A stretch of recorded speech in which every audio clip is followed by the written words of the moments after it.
Okay, if we may resume. So on policy DM41 for a moment. I think there's a justification for some of the changes, but not all.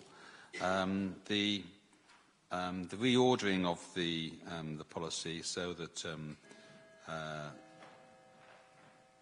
the first part is deleted and a new and is replaced by new text at the end of the policy.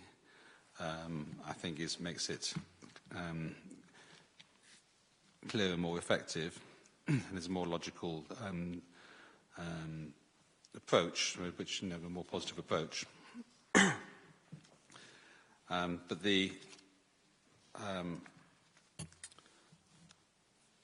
I think the extra sentence which was added, I don't think it's needed. I think essentially to look at the other part of the policy first. The changes which were suggested by Mr. Hawkins, which the Council has agreed to, essentially deleting reference to whether the site area increases, and to amend the reference to new buildings, so that they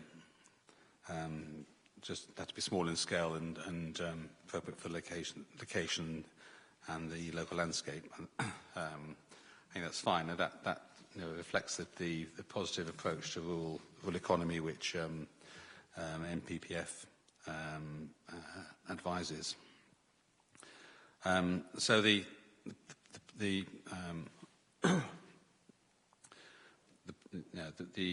policy essentially would be that existing rural businesses can expand subject to meeting those criteria. And if they can't meet the criteria, then there would be they should seek to relocate to either one of the economic development areas or the Maidstone urban area or the rural service centres. But I think it ought to stop there. Essentially, that if there's a further case, and I think it'd be quite difficult for a typical rural business to say they couldn't meet the criteria for development on any of the economic development areas or in location in the settlements. There may be a viability reason why they may have problems. But I think it's going a step too far to actually then say that they can relocate to sites in the countryside generally. And it does raise a question of why urban businesses shouldn't be able to do that as well. And I don't think that's adequately explained. So that would be my suggestion. Mr. Jarman. Yeah, I'm happy with that, Mr. Mellor. The only bit I'm uncomfortable with is, and admittedly it is in our own policy wording, I'd prefer it to be new development, because I think car parks can have a very adverse impact on the countryside. So what's the change you're suggesting? Replace buildings with development.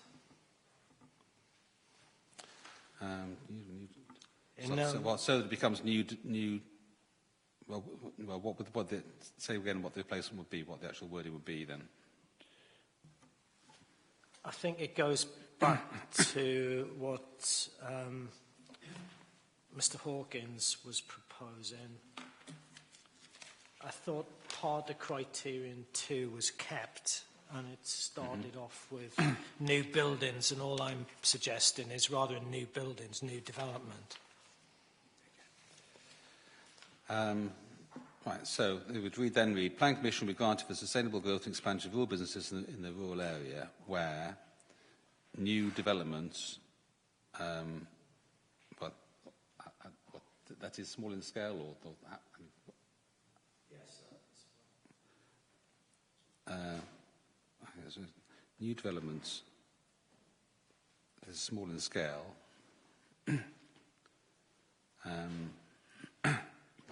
It's slightly clumsy wording now. Buildings. Sorry, if it started off with new development, that would obviously encompass buildings as well. So I would just start off with new development may be permitted. How about new buildings or other developments? Yeah. Yes, Mr. Hawkins. Sorry, just very quickly, I don't disagree with what Mr. Jarman's saying there. I just wonder whether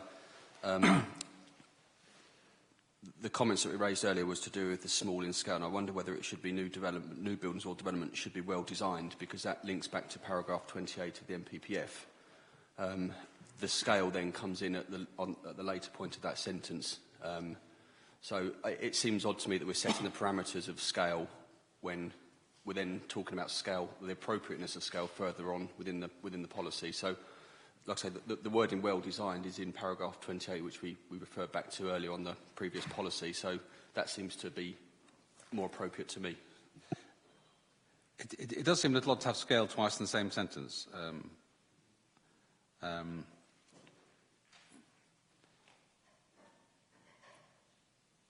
mean, could you just delete the first part of the sentence so that it's provided the resultant development as a whole is appropriate in scale for location and can be satisfactorily integrated in the local landscape?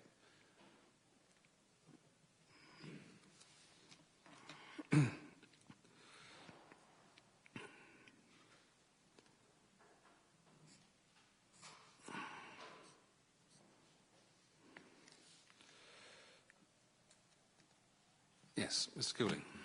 Thank you. As this is being, in our eyes,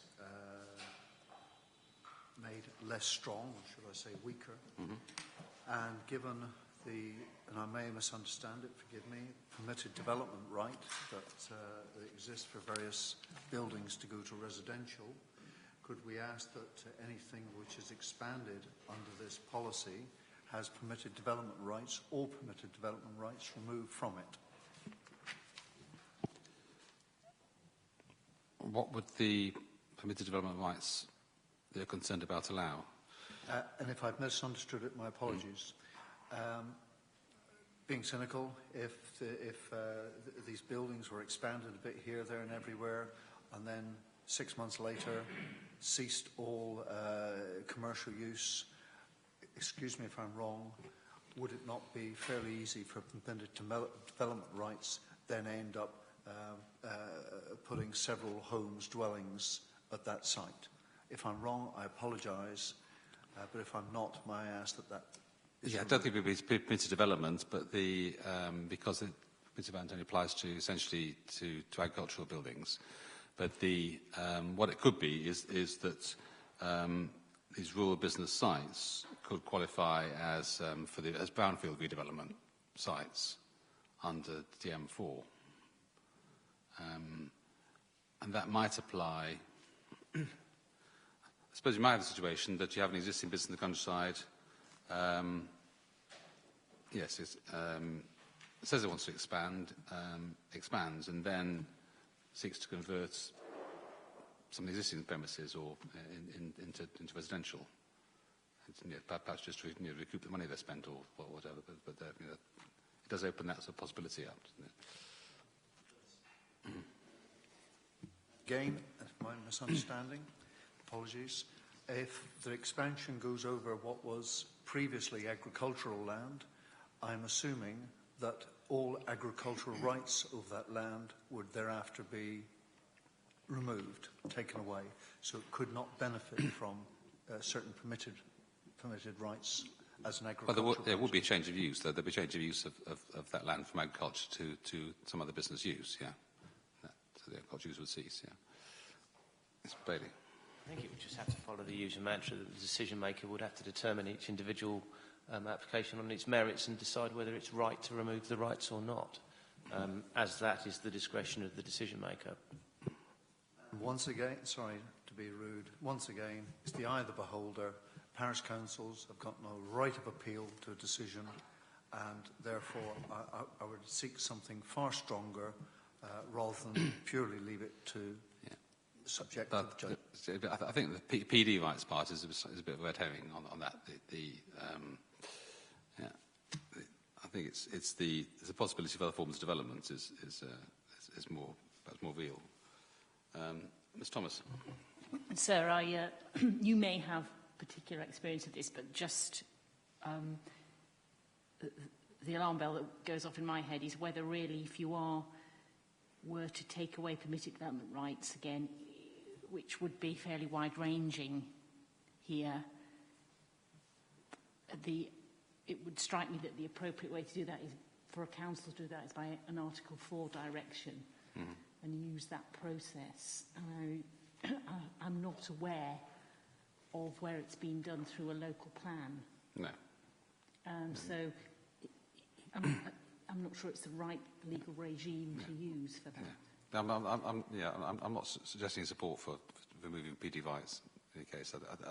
I think it probably stems to slight misunderstanding, Mr. Cooling, because we're talking about the agricultural PD conversions, which is a different matter. Dr. Driver. Sorry, could I just make a comment about the loss of the word small scale from this policy, which was certainly something that Headcombe Parish Council supported within our neighbourhood plan. We've looked to support small scale development. I'm not quite sure how you determine what is an appropriate scale of development, whereas actually small scale is kind of still fairly relative. Self-evident. Well, I'm not so sure. Well, yeah. I guess you could quibble around the outsides, but it's certainly better defined than appropriate is. And I'm wondering what the soundness reasons for losing the wording around small scales. I can see that it kind of, from a drafting perspective, it makes the sentence sound nicer, but in terms of delivering a particular outcome around which this local plan consulted on, I'm not sure what the soundness reason for losing that wording would be. Yeah. I mean, it's an effectiveness thing, partly because the difficulty, I think, of defining what small scale is.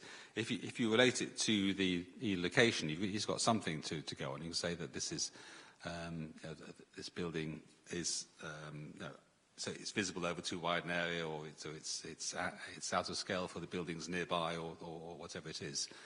There are things if you're talking about location, there are things you can relate it to.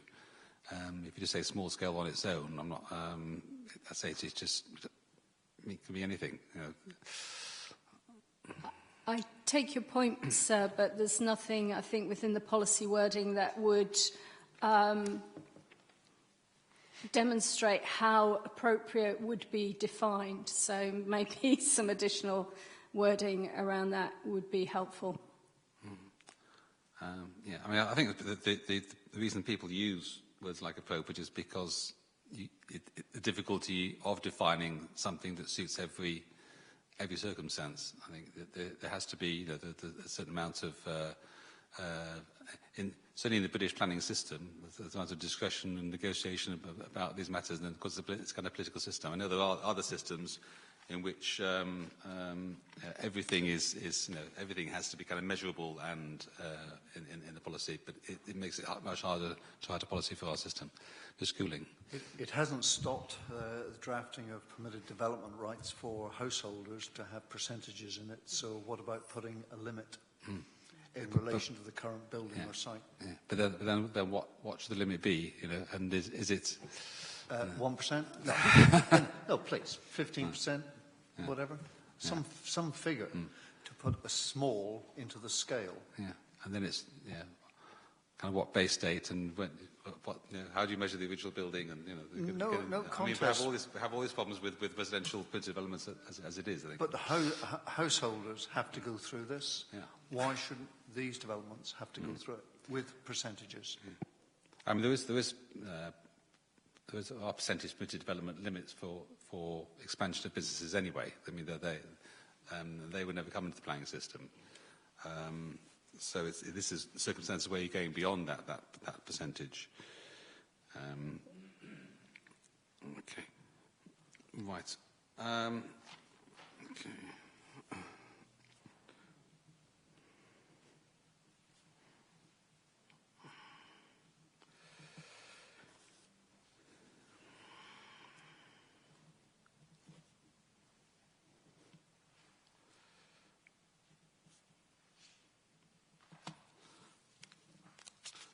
Okay, I think I want to move on because we've got a lot of other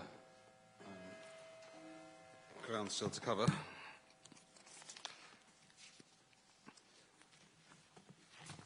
There was one other change which the Council had proposed to DM20, which is just a cross-reference essentially to the sort of development that DM41 would allow, because as it stood before, it talked about supporting proposals for expansion of existing economic development premises in the countryside, but didn't say any more than that, and it wasn't clear that there was another policy which actually goes into rather more detail. As a sequential approach. Okay. Yes. Let's try again. Yeah. Sorry, with respect to policy DM20, Headcombe Parish Council had proposed splitting subpoint 4 on supporting proposals that encourage high-skilled residents to work in the borough to reduce out-commuting. And the reason for that was twofold. Firstly... just let me get to the text again, yeah. Sorry, that's in paragraph 12 of Headcombe Parish Council's submission for this session. Yes, again, okay, you hadn't made a regulation 19 representation on DM20. Okay. I'll just have a quick look though what the... Where you got to?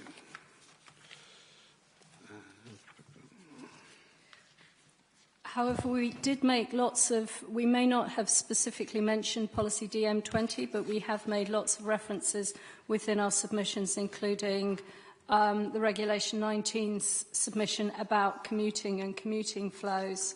And the proposed change effectively links to paragraph 37 of the MPPF, which is around minimising journey lengths. That's not stopping journeys crossing sort of borough boundaries. It's about minimising journey lengths. So the proposed change that we were making... Just hold on, because I haven't found your statement yet.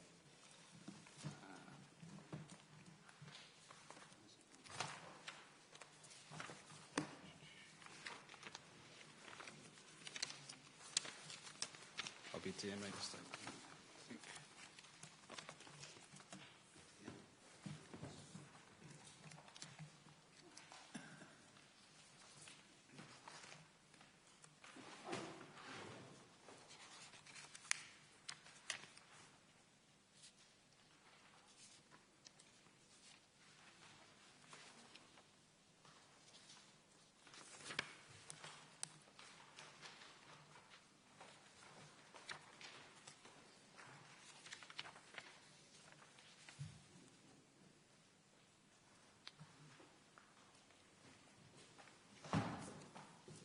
Statement for this session or for session 8? Sorry, it was for session 8. Yes, that's what I'm trying to do. But apologies. Right, yeah.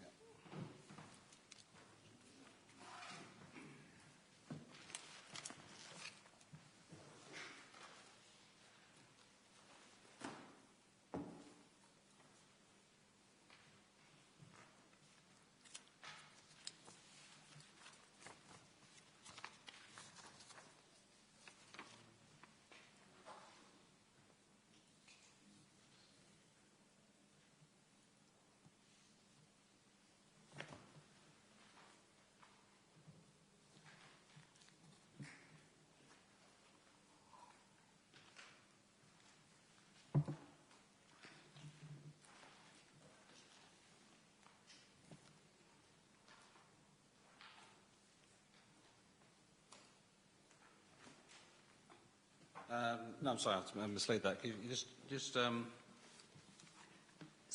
explain the change again for me?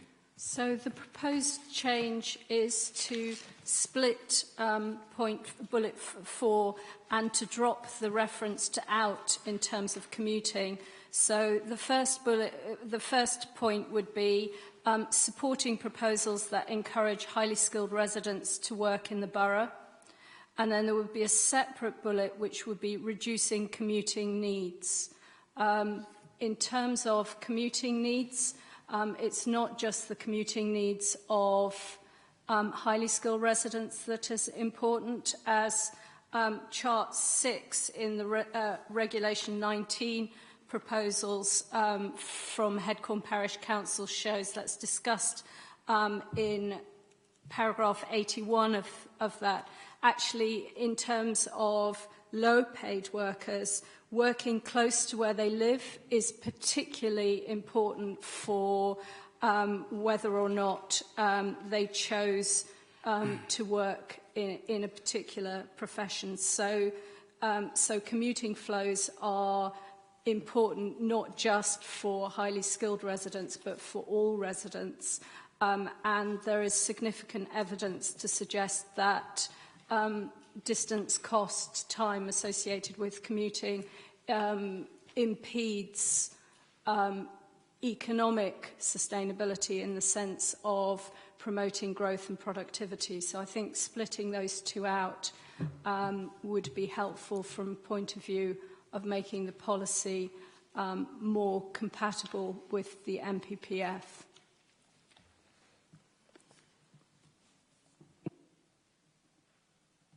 Does Councillor have any comments?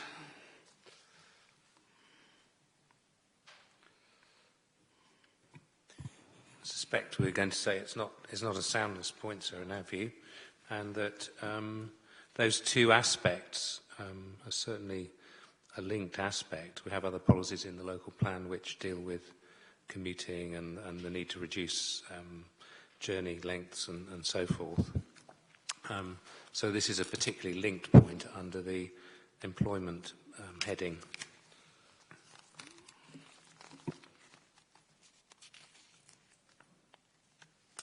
Is there another policy you can point to on commuting? Or?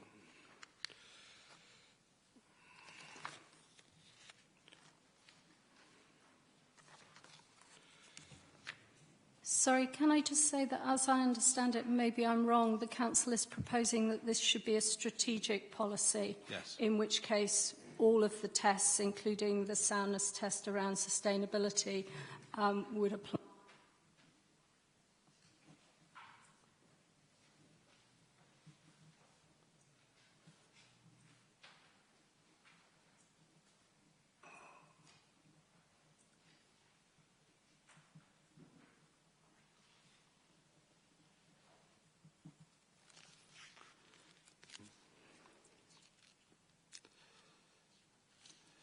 Yes, because the change you're seeking is the moment the criterion talks about out commuting. In other words, that's commuting out of the borough, and you want to reduce commuting within the borough as well. Yeah.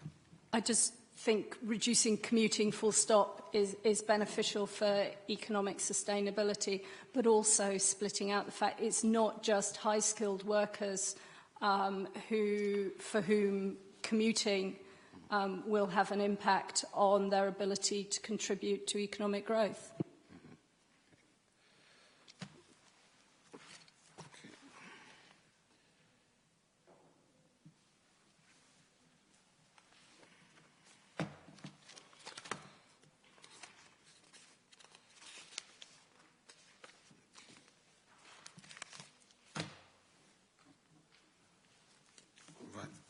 Okay, but I think this is a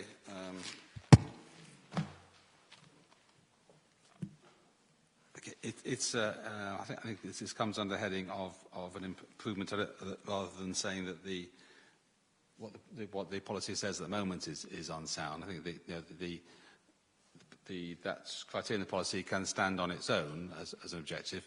What you're talking about is adding another objective to the policy, which is reducing commuting more generally, I think that comes a heading of an improvement rather than a soundness issue with the existing policy. So we're going to move on.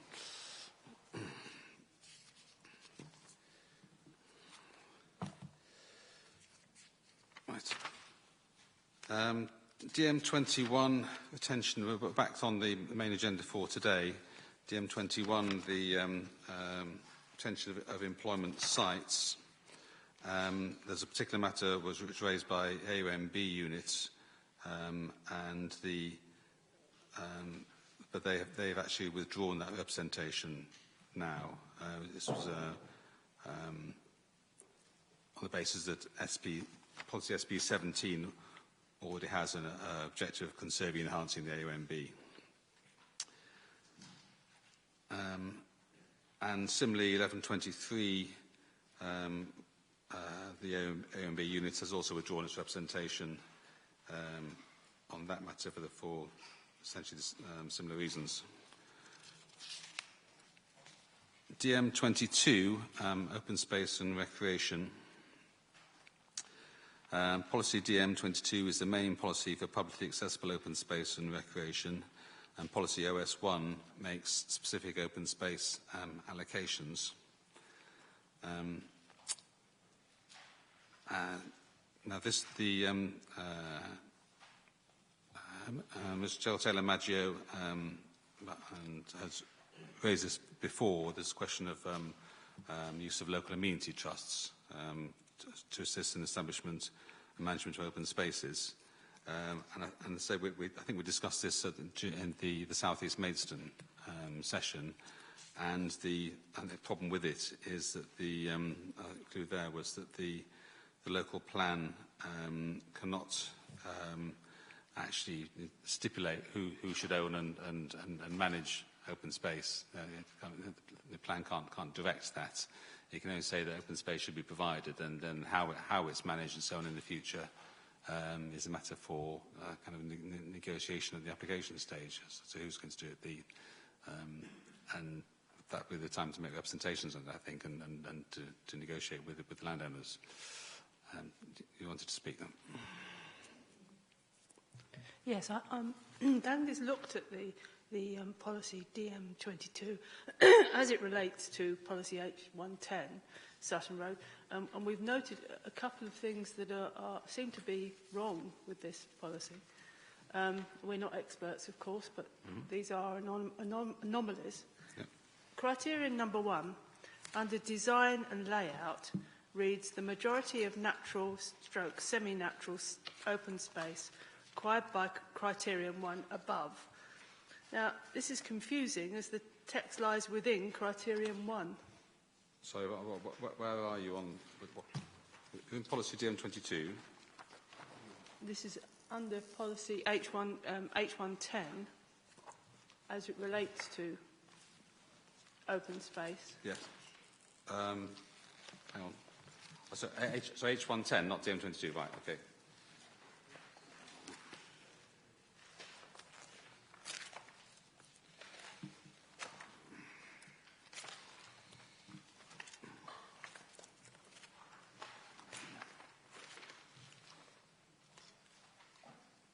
So you can make the point again, please.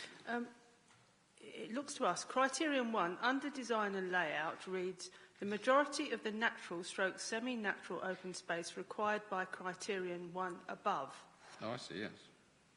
That's a bit odd. It's a misprint there. Yeah, and there's another one. Criterion 14.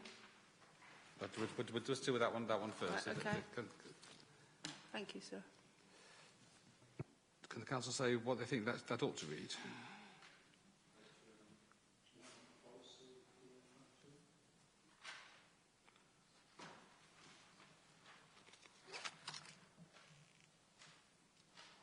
Yes, it should. Should it be referring to 14? 14 below rather than 1 above. Yes, because criterion 14 is provision of 14 hectares of natural / semi-natural open space, and according to those 1.3. So it should be 14 below. I think that.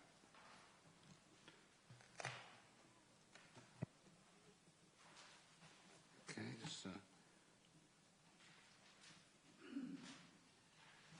just an action point there. So amend H110 criterion 1. To replace 1 above with 14 below. Okay.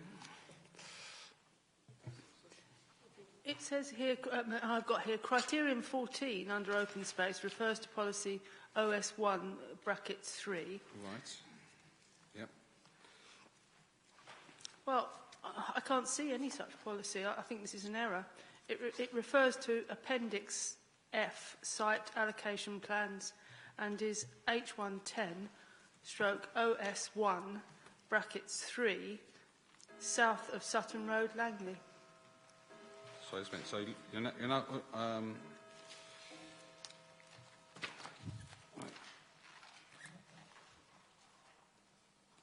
OS, yes.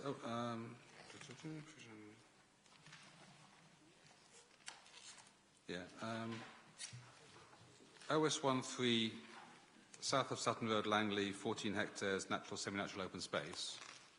Yeah. That's correct, isn't it? Is it? Yeah, okay.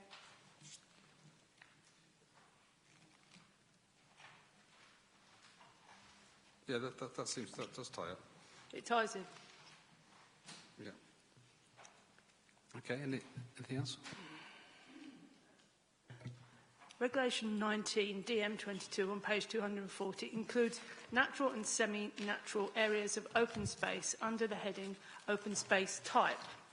It provides a description of what this type of open space covers. Woodlands, urban forestry, scrub, grasslands, wetlands, open and running water, banks to rivers, land and ponds, wastelands, closed cemeteries and graveyards. Mm-hmm. The orchards mentioned in the planning application to Sutton Road South relating to the open space are not natural or semi-natural, especially as set out in the local plan's description of this type of open space. It is the contention of Langley Parish Council that the open space be left as is, rather than planting orchards that could obscure views of the landscape, including Langley Church and Langley Lock. The land is currently used for growing roses and other flowers, not under polytunnels, which we have no objection to. The other thing that we'd like to stress that it's important that the route of the bus lane does not undermine the purpose of the natural, semi-natural open space.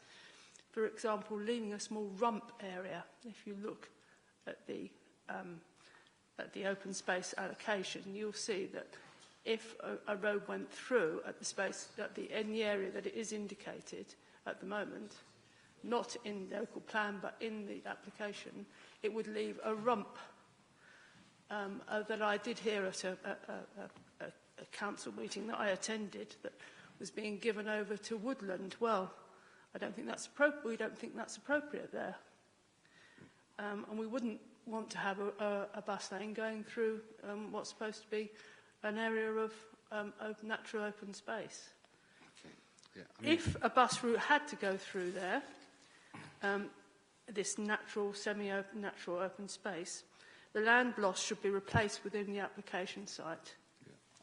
yeah. I mean, these are kind of detailed layout matters which are not, as you say, not specified in the local plan. They're in the application, and, yes. and but they're different. The only matters I can get to grips with because of that. I know it's difficult, sir. Mm-hmm. But you must appreciate for the parish council it's even more difficult. We are faced with a local plan which we've been consulted on, and now we're looking at an application that has been accepted by the borough council for a different site. Yes. In reality. Therefore, we feel we do need to make these comments. And in addition to the comments I've just made, I've worked out, with some help, that a development of 800 dwellings, assuming the 2011 census average household size of 2.4 persons per household, implies a population of some 1,900 people, rounded up to the nearest 100. Policy DM22 requires all 5 types of open space to be provided in new housing, and from my reading does not suggest that facilities could be doubled up. Based on this population estimate, Policy DM22 requires 1.33 hectares of amenity green space, 0.475 hectares of children, young people play space. Yeah, yes, and unless you're objecting to what DM22 says, that we're not. No. What you're objecting to is I'm objecting the interpretation of DM22 for the H110 site. That's yes. Yes. I mean that again. That when we're dealing here with what the policy requires, and again, how it's applied is a matter for each case and for the council. But I can't discuss I can't discuss today how the policy is applied in a particular site allocation. I've got to deal with what the policy itself is requiring. And if you're saying that that you're supporting what the policy says in terms of its requirements for open space, you're not saying the policy is wrong, but the DM22 policy, that I have to concentrate on that today. Saying it's insufficient. It should be. Well, you're saying the should DM20 be around 17.19 yes. hectares. Yes. No, but you're saying the H110 provision is insufficient against the policy. You're not saying the policy is insufficient. And at the moment, I'm just dealing with a policy which applies to all sites. If you understand it, Mr. Jarman. I agree with you, Mr. Mellor. And just a very detailed point in terms of natural, semi-natural areas of open space. We just say, for example, woodlands, urban forests, grasslands, etc. I can think of overgrown orchards that are clearly semi-natural. But at the end of the day, Planning Committee has resolved to grant planning permission for an outline planning application. Okay, Dr. Driver. Sorry, I wondered if I could support the fact that actually the policy DM22 doesn't seem to actually have been applied to many of the sites within the borough. But the second point that I'd like to make is the one that I made in the Rural Service Centres discussion, which is actually policy DM22 feels like the strategic policy, whereas policy OS1 and the sub-allocations feels as if that should not be the strategic policy, because that means that if you set policy DM22 as a strategic policy, when neighbourhood plans come forward, then this says this is what you should be trying to achieve, rather than dictating this is where your open spaces will go. And that would be much more in keeping with that would be more in keeping with the localism agenda within the MPPF, and therefore would be a more effective allocation of strategic policies. Okay, Ms. Forward. So, as with other allocation policies, the Borough Council is seeking to meet the need, and therefore is seeking to include the allocations. As I recall, the Headcorn neighbourhood plan doesn't allocate any open space designation, and therefore, without the local plan, allocations would have fallen short. Would that be the case? I mean, if as Dr. Driver suggests, that DM22 was the strategic policy, would that? That would deal with windfalls and so forth. But where open space is effectively associated with development, and I think it's the development itself which causes the problem in Headcorn, and then doesn't lead to, in the neighbourhood plan, open space allocations, to have a balance. If you're making the strategic housing allocations, the housing allocations strategic in your local plan, it should follow that the open space, associated open space, should also be strategic. Otherwise, it may not happen. Is someone going to respond to that? Sorry, just to say, in terms of Headcorn's neighbourhood plan, actually we are looking to develop open spaces. We have a particular space in mind. There are some issues with it, but we are looking to develop that. The Maidstone Borough Council have had a policy similar to policy DM22 for a significant period of time. It was one of the policies that was adopted, I think, in 2006. When we queried, for example, with the housing allocation H137, when that came to forward as a planning application, the fact that insufficient open spaces was associated with that application, it kind of, we end up with making no headway. At the Rural Service Centre discussion, when I queried the fact that actually for the amount of development that is taking place in Headcorn, Maidstone Borough Council, proposed development, I should say, Maidstone Borough Council should be looking to create a much more significant provision of open space. The response was, well, we've already kind of given planning permission for most of the sites anyway, so we're not going to even try and meet this provision. So there is a sense of kind of the policy says one thing and the practice does another. You're talking about 2006. Was that an SPD then? Because it wouldn't have been the local plan. It couldn't have been a development plan policy. It was a DPD, sir. What was a development plan? It was one of the first made in the country. Oh, right. Okay. In the days when it was all going to be very much simpler. Okay. And could I add one other point, sir, about the Headcorn neighbourhood plan? I mean, it may be the intention to designate a piece of open space, but the examination has just been held into a plan which goes forward to 31, and there is no allocated site within it. So it might be an intention, but it certainly doesn't have the mechanism of getting into a plan at this stage.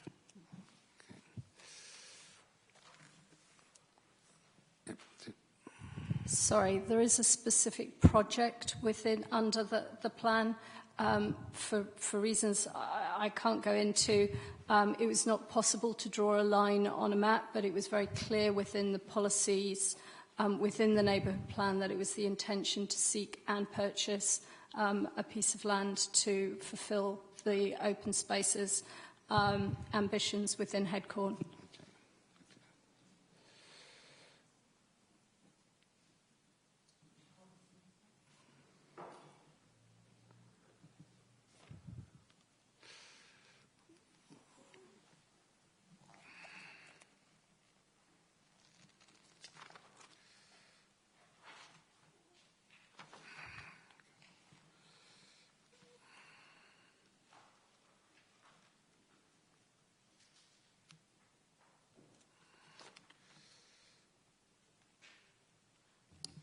There were 3 projects around open spaces.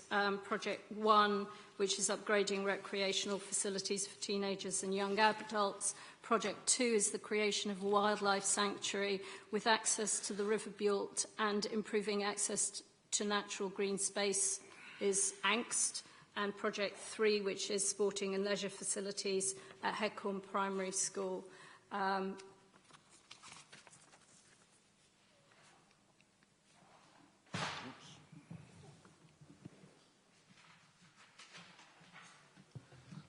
So just to clarify, those are not in HNP policies, those projects, is that right? So, Ms Thomas, your microphone's on. Sorry, they were set out as projects rather than specific policies, but it's clear from the neighbourhood plan that that's the intention. Okay. Apologies, just clarification. So were they in front of the inspector? Are they part and... Yes, they were part of section 4.3.1, projects to improve the provision of recreational and green spaces, on pages 55 through to 58 of the neighbourhood plan, and it specifically includes, as a context, the map on the accessibility of natural green spaces, the Angst map from Maidstone Borough Council's own evidence on the green and blue infrastructure strategy, which clearly demonstrates that actually Headcorn doesn't have any angst space that would qualify. On that point, I would say that in terms of the provision that is envisaged as part of the housing provision H139, that doesn't actually qualify as angst space from the point of view of any sort of under the definition within policy DM22, because it's not big enough for kind of for any off-site provision. And so there is actually a mismatch there. Okay, I'm sure there's this useful dialogue between the parties, but I'm not sure it's got very much relevance to DM22 for me now, so I'm going to move on. DM24, sustainable transport, and we'll also be looking at this tomorrow in relation to the transport session. AONB unit raised some matters on this concerning the effect of transport improvements on the AONB, but so they're not here to debate that, so we'll deal with that as a written matter.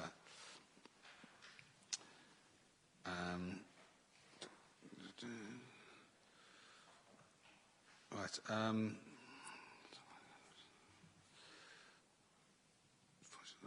Mitigation matter. Where's the mitigation?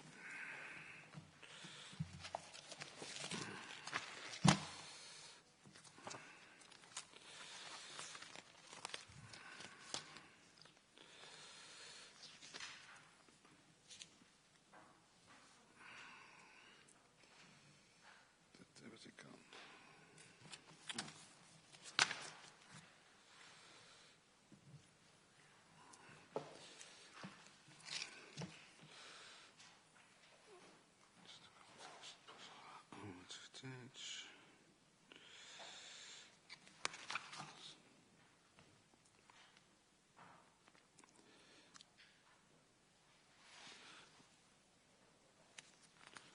Right. Ms Hawkins, you made some representations which are covered in question 1128, firstly, which concern criterion 3.1 of the policy, and that criterion reads, demonstrate that the impacts of trips generated to and from the development are remedied or mitigated, including where feasible, an exploration of delivery mitigation measures ahead of the development being occupied. The Council has suggested some amended text for this, which would say that demonstrate the impacts of trips generated to and from the development, limit the significant impacts of the development and are mitigated in order to prevent severe residual cumulative impacts of development, including where feasible, an exploration of delivery mitigation measures ahead of development being occupied. So this is a relation to the MPPF policy, which seeks that development should be refused if there are severe impacts after mitigation, rather than requiring full mitigation. Do you have a comment on the Council's suggested wording? Just very briefly, question whether, instead of saying where feasible, an exploration of delivery mitigation measures ahead of the development being occupied, it's where necessary. Sorry, where's that where necessary come again? Following the alterations that have been suggested, yes. It states, including where feasible, an exploration of delivery mitigation measures ahead of development being occupied. I question whether that should be where necessary. Well, when necessary instead of where feasible, do you mean? Yes, replacement of the word. Okay.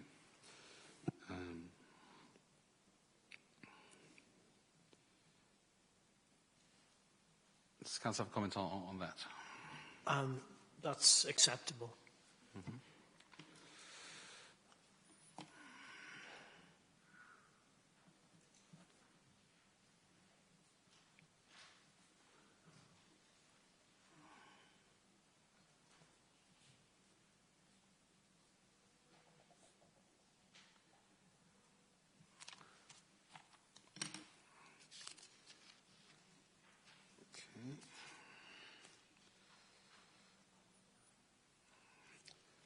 Right, so just see what the Kent County Council said about this.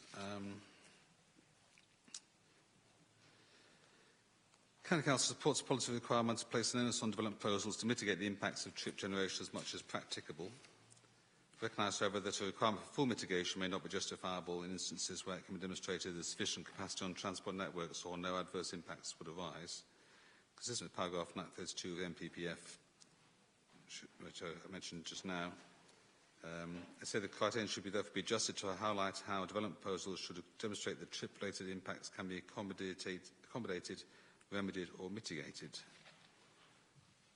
How does that work?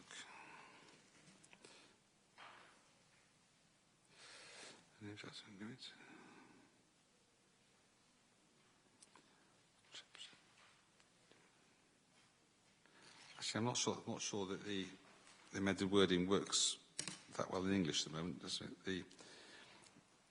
Demonstrate that the impacts of trips generated to and from the development limit the significant impacts. That doesn't sound right. The impacts limit the impacts.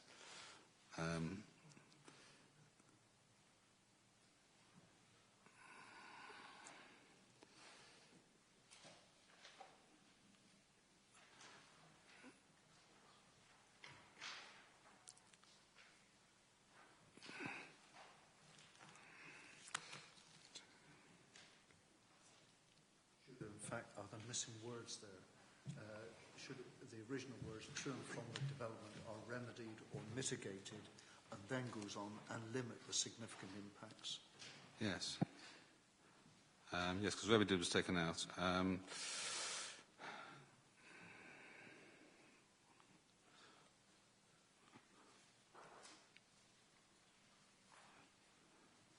mean, do you need that first alteration at all? Could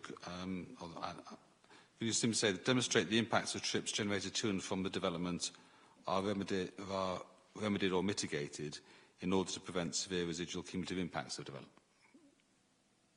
Or Sorry, forgive me. Where exactly are we? right.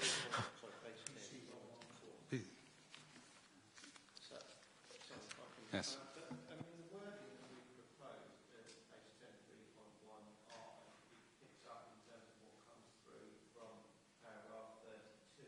Yes. Mm-hmm. That's the second part. I'm not doing.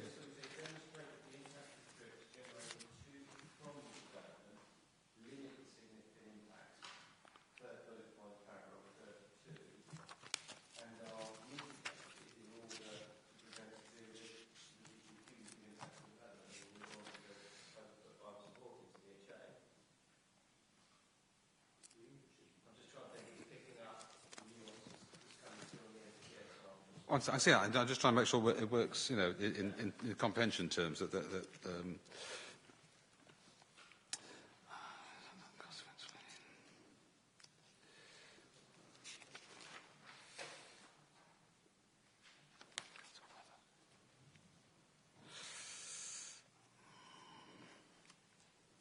full thing.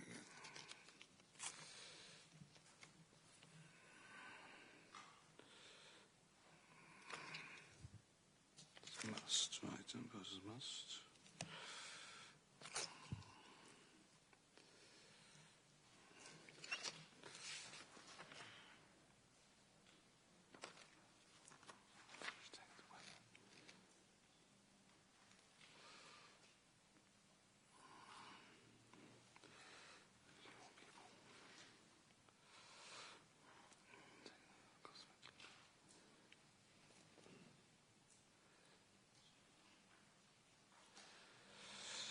That's good.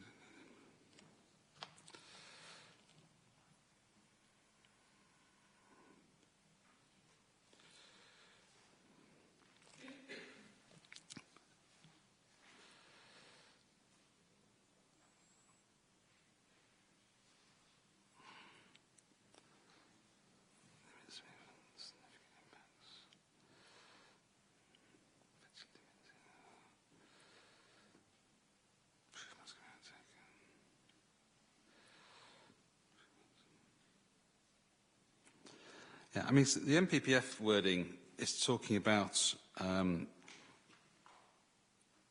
improvements that cost-effectively limit the significant impacts of the development, whereas the text here says demonstrate the impacts of trips generated from the development limit the significant impacts of development. It isn't the impacts of the trips which are limiting significant impacts, it's the improvements of the transport network. So, although that, that text has been lifted from the MPPF, I think it's been inserted kind of out of context here. And it's only one of the subparagraphs in the NPPF, but which is the one relating to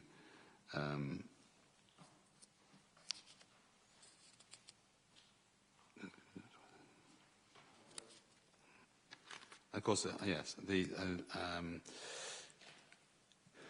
So it does seem. I think it does seem to me that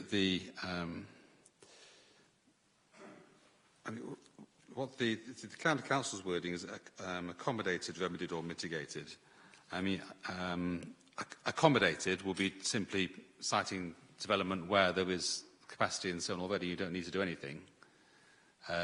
Remedied would be you do something else, such as take access from a different road or something, and then mitigate is saying, okay, it has to come onto the access has to come here, and this is what you can do to mitigate its effects, by some other kind of alteration or road widening or whatever it is. So how would it be if it just simply says demonstrate the impacts of trips generated to and from the developments are accommodated, remedied or mitigated in order to prevent severe residual cumulative impacts, including where feasible and where necessary, an exploration of delivering mitigation measures ahead of the development being occupied. Yeah. Okay. Would an alternative be, and this is it starts off development proposals must, then Roman 1, limit the significant impacts of the development and, in any event, mitigate in order to prevent severe residual cumulative impacts of development, etc., etc. Well, yeah. I mean, if it's accommodated, you might be avoiding the impacts. Yeah. Again, I'm reluctant to use this. Take that text that limits significant impacts of development. Take that text in the NPPF when it's talking about something else. It's talking about road transport improvements.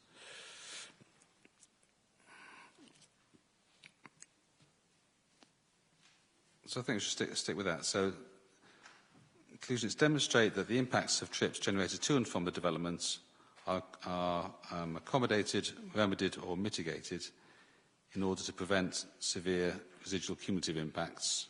I don't need to say development again, including where necessary, an exploration of delivering mitigation measures ahead of the development being occupied.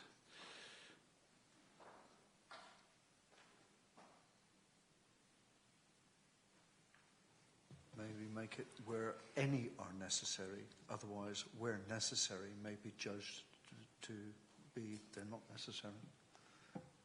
Because we heard from my two colleagues to my left earlier, the reason we're picky about some of the policy wording is that occasionally we're concerned that the policies are not adhered to. So we focus on the meaning of words and try to make them as tight as possible, so that the eye of the beholder is constrained. Yeah, so I don't understand what that last suggestion was. Where necessary. Yes. Some people might say, well, I don't think that's it. What we need is where the situation dictates it to be necessary. Well, someone still has to decide that, but don't they? You're just compounding our concerns, but I fully understand what you're saying. Yeah. But, we do have a suggestion on another sub-paragraph of this policy.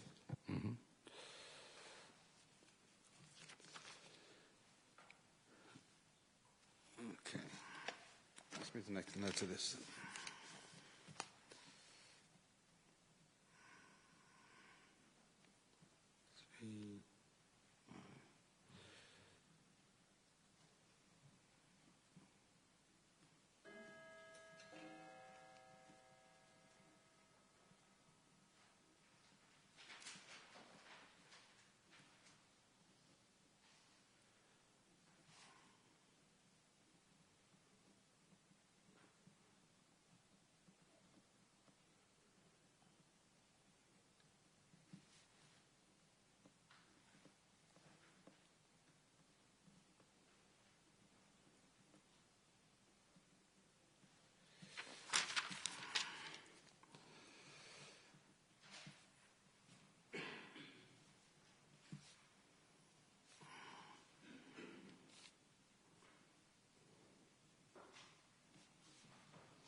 Okay, yes.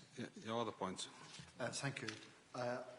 DM24, paragraph 2, Roman 3.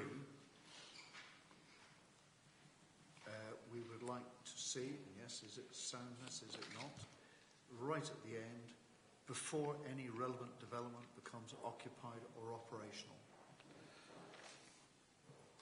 Well, that just goes again what that wording that we just looked at.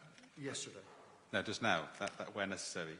Because that was talking about the mitigation measures ahead of being occupied, where necessary an exploration of being occupied. Now you're saying that it has to be provided ahead of being occupied in all circumstances. And I think we need or operational, and I think that, yes, why isn't it there in all circumstances, rather than where feasible, where necessary, who judges those two words?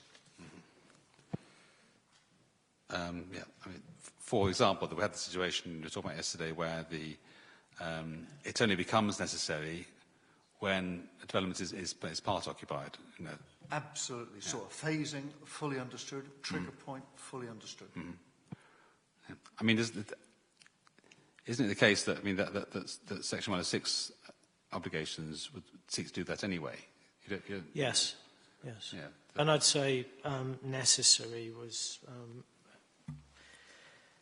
a term very apt for planning. You know, we don't think we can't impose on people things that are unnecessary. I mean, it's not just 106 agreements; it's a test of conditions, for instance. So your definition of necessary will prevail against all comers, will it, or is that contestable? So I think your issue is mainly the decision-making process in the United Kingdom. No, I'm quite happy to review the decision process within Maidstone Borough. But no, in the eye of the beholder, if you say something isn't necessary, can that be contested by the applicant? I think you'll find, Mr. Cooling, that the decision-making process is exactly the same in Tunbridge and Moorland, in Swale, in Dover. I could go on. Mm-hmm.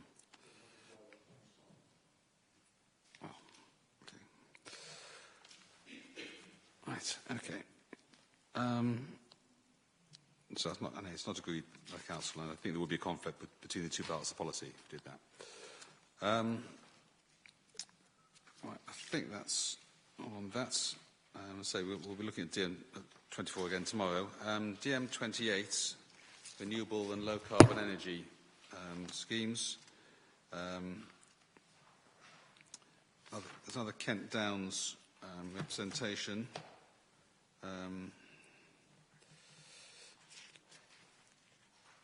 So I think we'll deal with that again as a written representation.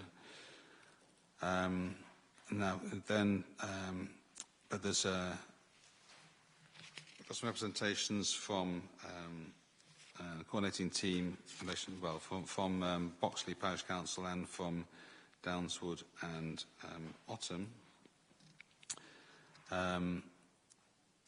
The brownfield, the first one related to the Boxley Parish Council, is a brownfield point which we discussed before lunch. And that's question 1131 related to that matter of whether sites will be brownfield or not. The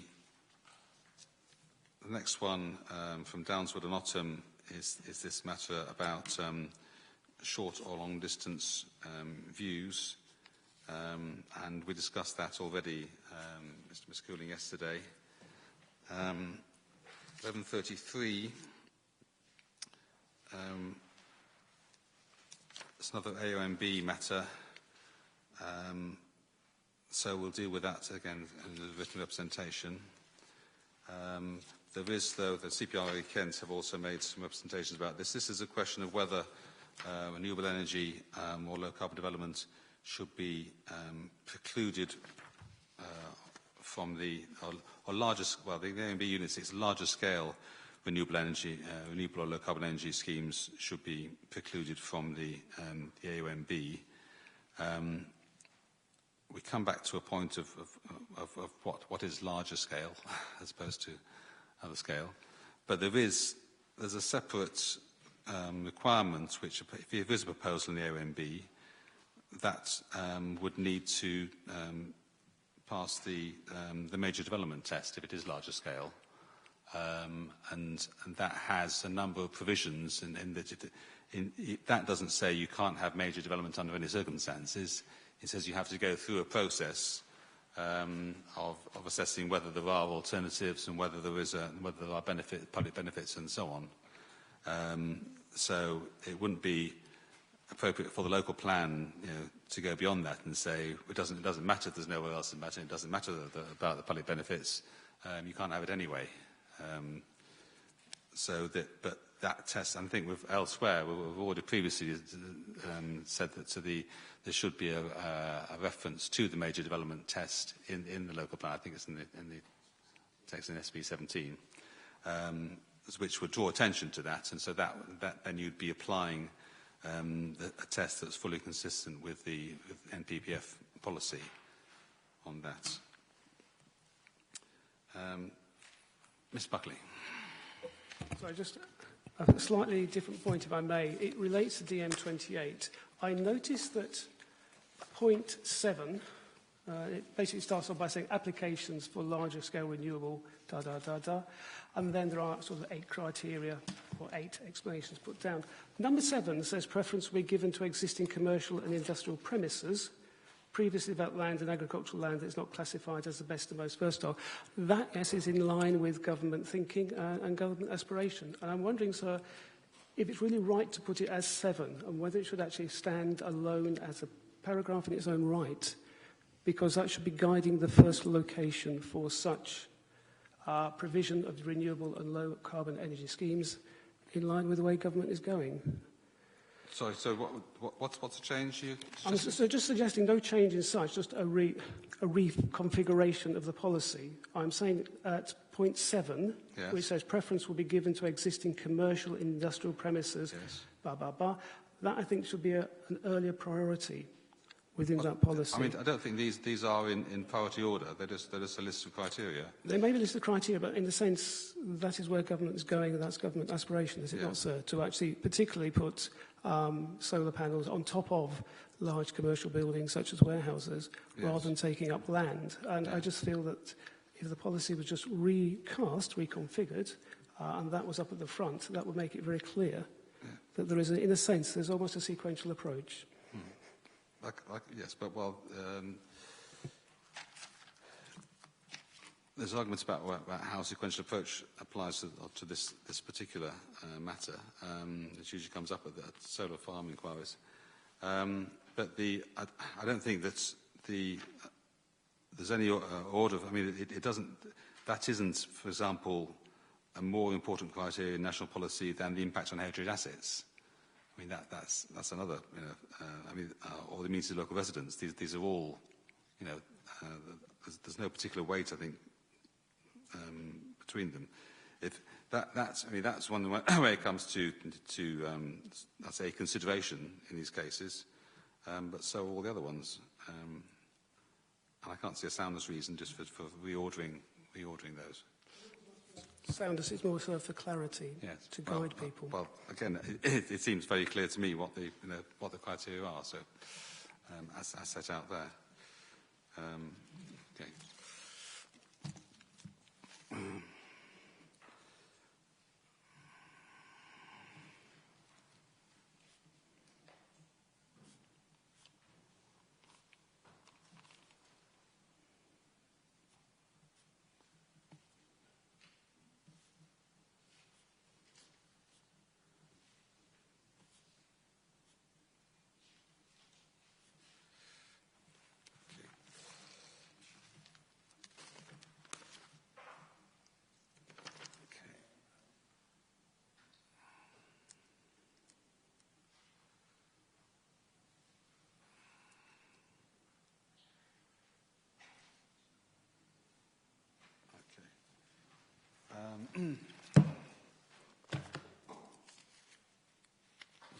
It's 11:34. I think I'm commenting that I think the CPRE in their visual representations expressed support for the policy, but then went on to suggest to be rewritten, which was... I asked why it'd be unsound without rewording, and apart from that, the point you've just raised, I don't think you've actually made any other suggestions on the wording, have you? No. Okay.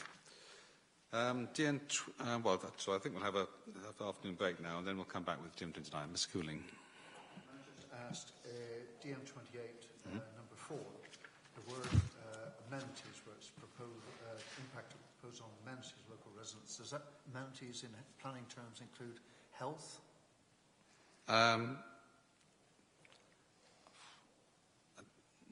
Not usually. I mean, potentially it could, because but it's not usually. In that case, I don't know whether there is a soundness issue here. Well, actually, no, that's wrong, because I think if it's residential amenity, for example, that when we had wind turbine inquiries, which they don't really have them anymore, then residential amenity, I think sometimes was taken to encompass health as a matter, but yeah. Yes. Okay, so we don't need to worry about the absence of health, because there are more reports coming out about wind turbine impact on health. Yeah, but as I say, I think it's going to be pretty relevant, because the government has amended policy in such a way that it's not really worth making applications in England anymore, because you can only get permission with the support of the community, and if you've got one objection, you won't get permission. And you wait for the first case that comes up where a large solar farm has a substation nearby to collect it and up the voltage, about microwave radiation for local residents. Yeah. So health cannot be ignored. Okay.